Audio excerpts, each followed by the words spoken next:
10 मुहर्रमुल हराम की मुनासबत से लाहौर में लंगर का वसी इंतजाम। 9 और 10 मुहर्रमुल हराम को लिटन रोड पर 400 से जायद देगें बनाई जाती हैं और ज़ायरीन को खाना खिलाया जाता है।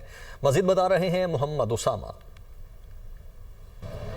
देखिए, आज 10 मुहर्रमुल हराम है, यौम आशूरा का दिन है और इसी दिन की मुनासबत से मुल्क भर में जहाँ पे मुख्तलिफ मजालिस और जुलूस का इनेकाद किया जा रहा है, वहीं जुलूस और मजालिस के रास्तों पर लंगर हुसैनी का भी वसी इंतज़ाम किया जा रहा है। ठंडे मशरूबात की सबीलें भी लगाई गई हैं। लाहौर में इस वक्त मैं लिटन रोड पर मौजूद हूँ। यहाँ पर बड़े वसी पैमाने पर लंगर हुसैनी का एहतमाम किया गया है। मेरे कैमरामैन अगर आपको दिखा सके, ये पीछे लंगर बन चुका है, तैयार हो चुका है, बिरयानी बनाई गई है और इसी तरह ये आप प्लेटों में डालकर जो ज़ायरीन हैं, अज़ादार हैं, उनकी खिदमत में पेश किया जाएगा, उनको खिलाया जाएगा।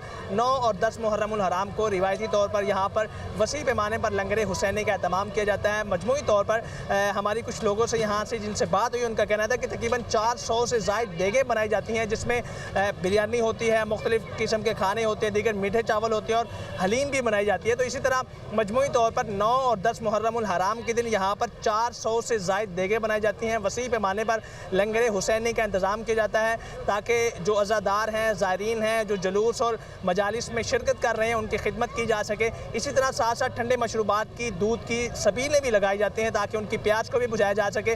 इसी तरह रिवायती तौर पर ये पूरे मुल्क में इसका सिलसिला जारी है, लेकिन इस वक्त लाहौर में लिटन रोड पर भी यहाँ पर ये इंतज़ाम किया गया है। बड़े इज़्ज़तदार तरीके से लोगों को यहाँ पर बिठा कर उनको खाना खिलाया जाता है। प्लेटों में डालकर यहाँ पे कुर्सियाँ लगाई गई हैं, यहाँ पे लोग जो बैठते हैं उनके लिए खाने का इंतज़ाम किया जाता है। तो मजमूई तौर पर लंगर हुसैनी का भी इसके साथ साथ वसी पैमाने पर एहतमाम किया जाता है। जी।